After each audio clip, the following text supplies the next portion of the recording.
Análisis de sensibilidad. El equipo está integrado por Alejandra Guadalupe Cortés Aparicio, Sandra Michelle González Díaz, Karina Infante López, Itzel Nayeli Verdín López. Mi nombre es Karina Infante y les voy a hablar acerca del análisis de sensibilidad gráfica. Empezaré con una pequeña definición. Son los parámetros, o sea, referente a los datos de entrada, del modelo que pueden cambiar dentro de ciertos límites sin que cambie la solución óptima. En el análisis de sensibilidad existen dos casos. El primer caso es la sensibilidad de la solución óptima a los cambios de la disponibilidad de los recursos, o sea, el lado derecho de las restricciones. Y el segundo caso es la sensibilidad de la solución óptima a los cambios en la utilidad unitaria o el costo unitario, también conocido como los coeficientes de la función objetivo. Les mostraré el primer ejemplo, que va referente al primer caso, que es el lado derecho de las restricciones. Hopco fabrica dos productos en dos máquinas. Una unidad del producto 1 requiere 2 horas en la máquina 1 y 1 hora en la máquina 2. Una unidad del producto 2 requiere 1 hora en la máquina 1 y 3 horas en la máquina 2. Los ingresos por unidad del producto 1 y 2 son de 30 y 20 pesos, respectivamente. El tiempo de procesamiento diario total disponible de cada máquina es de 8 horas. Para entender mejor este ejemplo, empezaremos denominando X1 como las cantidades diarias del producto 1 y X2 como las cantidades diarias de unidades del producto 2. Definimos nuestra función objetivo, que es z igual a 30x más 20x2, que son los ingresos por unidad del producto 1 y del 2. Y nuestras restricciones, lo que tarda en la máquina 1 y lo que tarda en la máquina 2, menor o igual a 8 horas, que es el tiempo total con el que tendremos disponible. Bueno, en la gráfica se ilustra el cambio de la solución óptima aumentando la capacidad diaria de 8 horas a 9 horas, desplazando del C al nuevo punto óptimo G. Como se puede ver en la gráfica, con el aumento de horas, con el aumento de 1 hora más bien, nuestra X1 y nuestra X2 y nuestra Z cambiaron sus valores. En 8 horas tendríamos que nuestra X1 produciría 3.2 y en la X2 tendríamos 1.6 y en Z 100.28. En cambio, con el aumento de horas estaría como X igual a 3.8 y X2 como 3.4 y con Z igual a 142. Entonces, la tasa de cambio en la zona Z óptima a consecuencia del cambio de la capacidad de la máquina 1 de 8 a 9 horas se calcula de la siguiente manera. Restaríamos la Z de la G menos la Z de la C entre las 9 horas menos las 8 horas. Entonces tendríamos 14 pesos por hora. Ese sería nuestro cambio de ingreso a consecuencia del incremento de la capacidad de la máquina 1.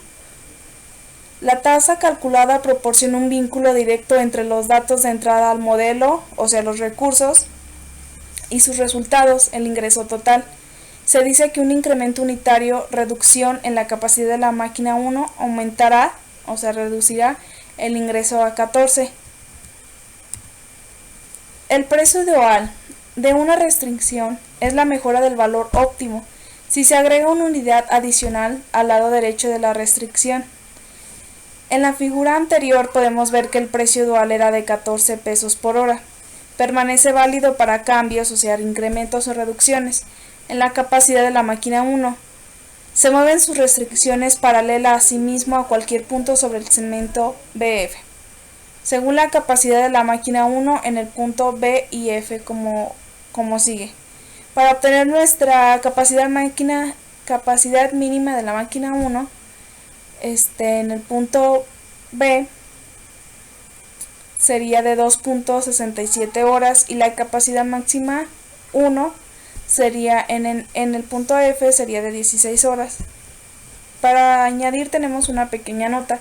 El precio dual de 14 pesos por hora permanece válido en el intervalo. En los intervalos de la capacidad 1, de la capacidad mínima de la máquina 1, que es 2.67 horas, y la capacidad máxima de la máquina 1, que son 16 horas. Tenemos otra nota adicional. Los cambios fuera de este intervalo producen un precio dual diferente por unidad. Y vamos a elaborar cálculos similares para poder verificar que el precio dual para la capacidad de la máquina 2 es de 2 pesos por hora y que no cambia cuando su capacidad se mantiene dentro del segmento de la línea de E. La capacidad mínima de la máquina 2 en el punto D, o sea, coordenadas 4, 0, es de 4 horas.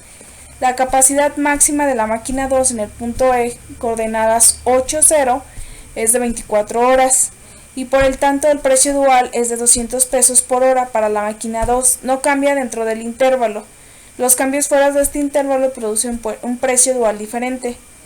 Y nuestro intervalo quedaría de 4 horas menor o igual que la capacidad de la máquina 2.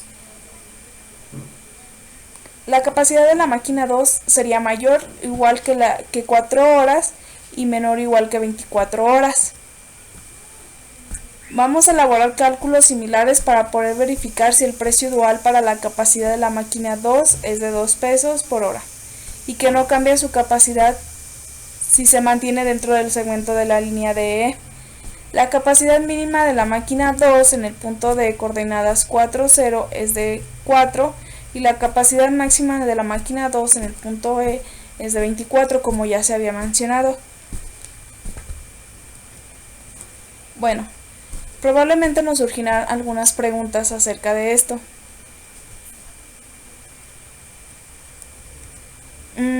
Si Hopco pudiera incrementar la capacidad de ambas máquinas, ¿cuántas máquinas tendrán la prioridad? Esto es para que quede un poco más claro el tema. Como les acabo de decir, si tiene la posibilidad de incrementar la capacidad de ambas máquinas, ¿cuál sería? Entonces nosotros deducimos que la máquina 1 tiene la prioridad porque si nosotros aumentamos o le aumentamos una hora a la máquina 1, el ingreso es de 14 en comparación de la máquina 2, que es solo de 2 pesos. Y como siguiente pregunta tendríamos: se sugiere incrementar la capacidad de la máquina 1 y 2 al costo adicional de 10 pesos por hora para cada máquina. Esto es aconsejable.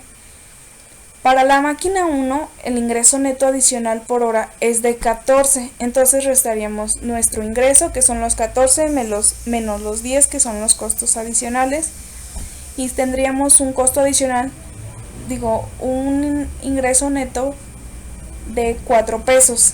En la máquina 2,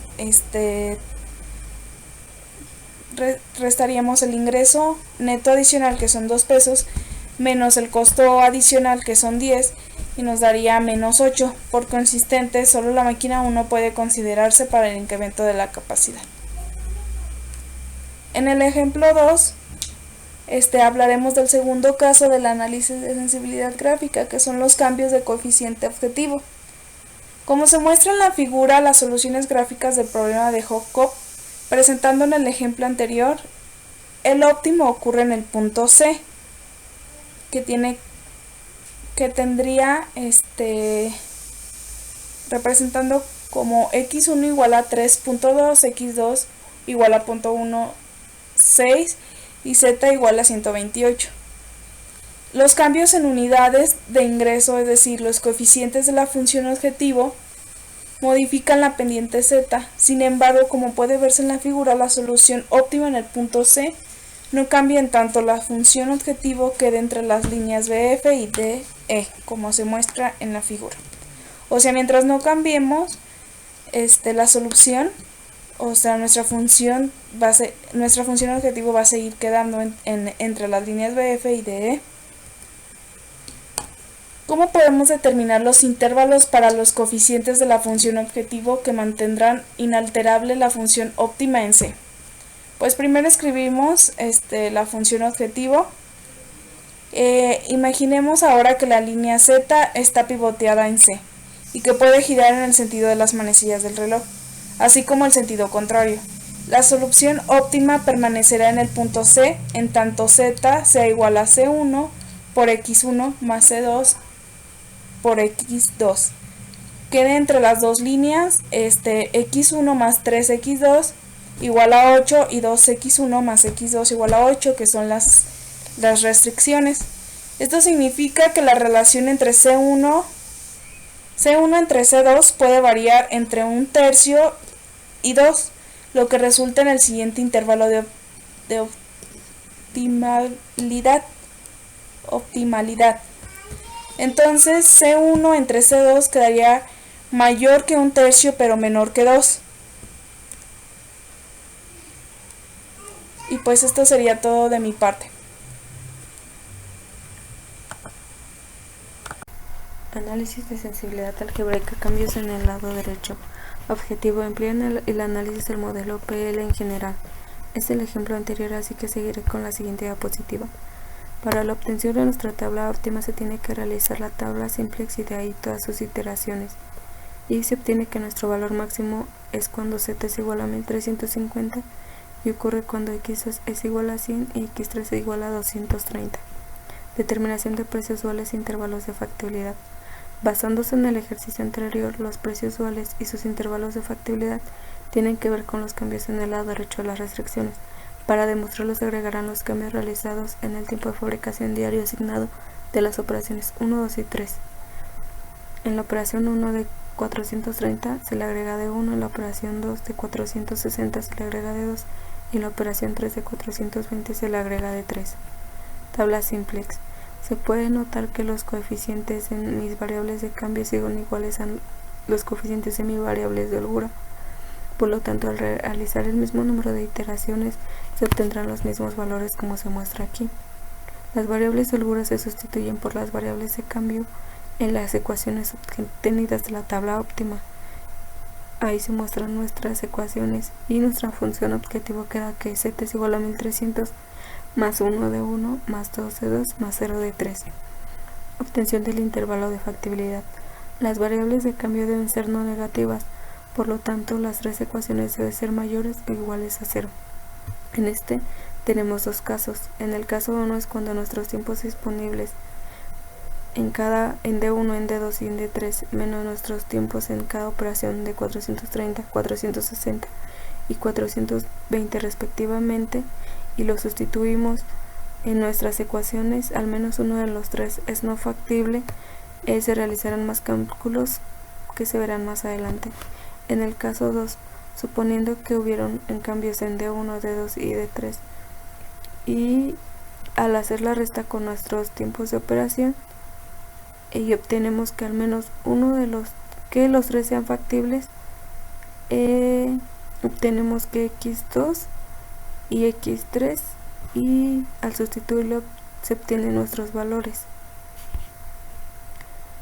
Para obtener los intervalos se harán dos variables 0. En el primer caso D2 y D3 son iguales a 0, entonces estos valores se sustituyen en nuestras tres ecuaciones y se obtienen estos intervalos, que D1 va de menos 200 hasta 10, que D2 es de menos 20 a 400 y D3 es de menos 20 a infinito.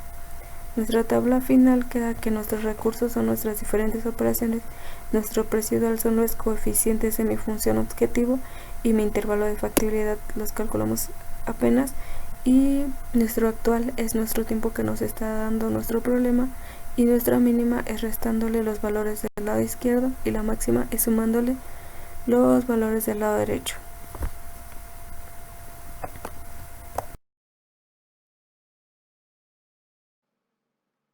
Análisis de la sensibilidad algebraica, función objetivo.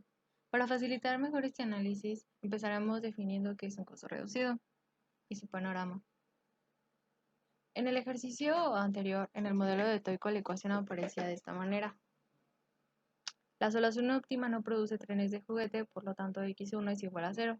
La razón se pone de manifiesto en la ecuación z, donde es un incremento unitario en x1 sobre su valor de 0 actual y reduce a z en 4 pesos, es decir, z es igual a 1350 menos 4 por 1 menos 1 por 0 menos 2 por 0. Realizando las operaciones nos da que z es igual a 1346. Podemos considerar el coeficiente de x1 en la ecuación z igual a 4 como un costo unitario porque reduce el ingreso de z. ¿Cómo podemos saber esto con estos tres factores? En primero, sabemos que el ingreso por unidad de x1 es de 3 pesos. La producción de trenes de juguete incurre en un costo porque consume recursos y x1 depende del costo de los recursos consumidos con respecto al ingreso. Toda esta relación la definimos como costo reducido, que está dada por costo reducido por unidad es igual a costo de los recursos consumidos por unidad menos el ingreso por unidad.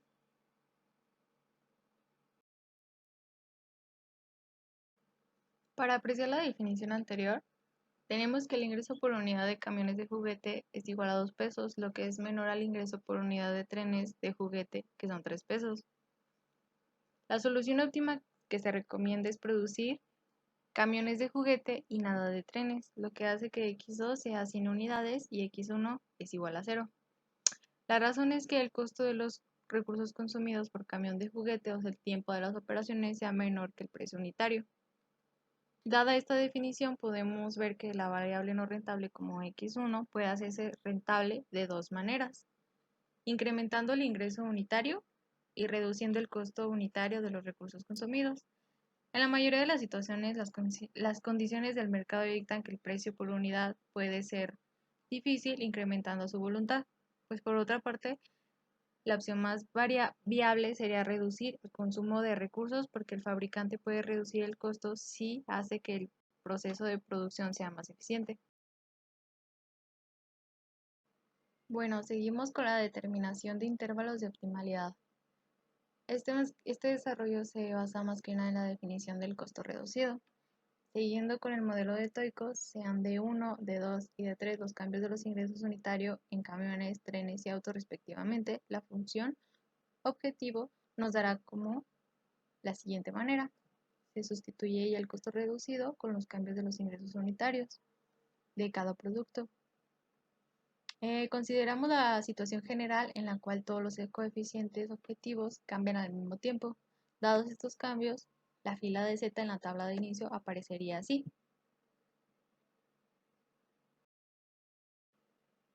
Cuando generamos la tabla simplex con la misma secuencia de las variables de entrada y salida utilizadas en el modelo original, o sea, antes de que se realicen los cambios de D y, la iteración óptima aparecerá como la siguiente tabla. Podemos ver que la nueva tabla óptima es igual a la tabla original, excepto por los costos reducidos, o sea, los coeficientes de la ecuación Z. En realidad no tiene que realizar la operación de filas simplex para calcular los nuevos costos reducidos. Un examen de la nueva fila Z muestra que los coeficientes de D1 se toman directamente de los coeficientes de las restricciones de la tabla óptima. Una forma conveniente de calcular el nuevo costo reducido es agregando una nueva fila superior y una nueva columna más a la izquierda de la tabla óptima. Para calcular el nuevo costo reducido para cualquier variable o el valor de z, multiplicamos los elementos de su columna por los elementos correspondientes que aparecen en la columna a la extrema izquierda. Los sumamos y los restamos al elemento en la fila superior de la suma. Por ejemplo, para x1 tendremos que el costo reducido se calcula de la siguiente manera.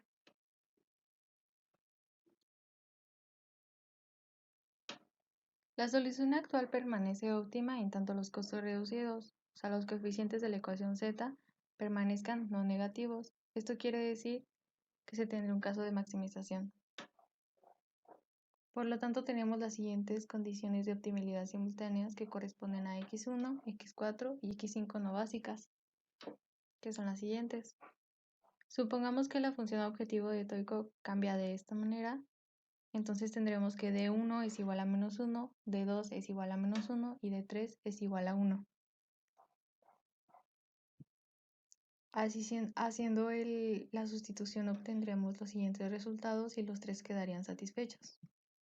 En el caso de los intervalos de optimalidad, que tienen que ver con los cambios de D y 1 a la vez pueden desarrollarse a partir de las condiciones de optimalidad simultáneas.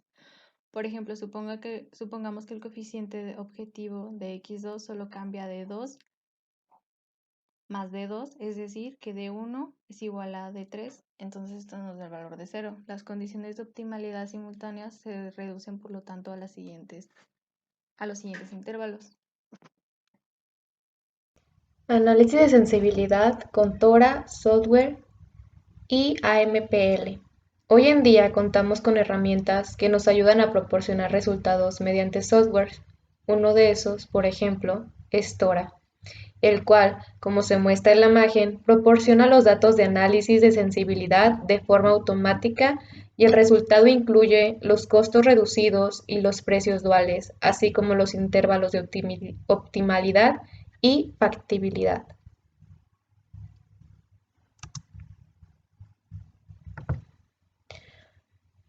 Usando el software en esta parte, este se utiliza analizando como el modelo de Toico. Este se usa de un modo de reporte del análisis de sensibilidad, como se muestra en la imagen.